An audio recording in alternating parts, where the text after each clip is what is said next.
Bie poshtë misteri Biblës, kjo vajzë djersin gjak njësoj si Jezusi. Vajza nga Dakota, Vietnam, u diagnostikua me një sëmundje shumë të rrallë shëndetësore, pasi lëkura e saj fillonte të lëshonte gjak. Disa thonë se kjo sëmundje mund të shpjegojë misterin publik të kopshtit aty ku Jezusi thuhet se djersiti gjak. Pacienti i emrit të cilit nuk bëhet i ditur filloi të shfaqte simptoma 3-4 herë në ditë, ndërsa përgatitej për provime disa muaj më parë. Fillimisht ajo u diagnostikua me infeksion në lëkurë dhe ju dha një trajtim i rregullt mjekësor, por problemi vazhdoi të shfaqej. Tashmë mjekët në Spitalin Kombëtar të Dermatologjisë besojnë se vajza 11 vjeç ka hematidrosis. Drejtori i spitalit ka thënë se vetëm 1 në 10 milion njerëz preken nga kjo gjendje.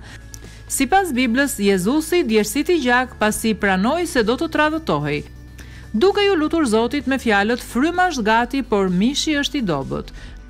Përshkrimi Lukës mbështet diagnozën e hematidrozës. Simptomat të tjera përfshin lot me gjak. Pacienti në këtë rast është njëri nga 3 familjet në familje dhe asnjëri më parë nuk ka pasur hematidrozë.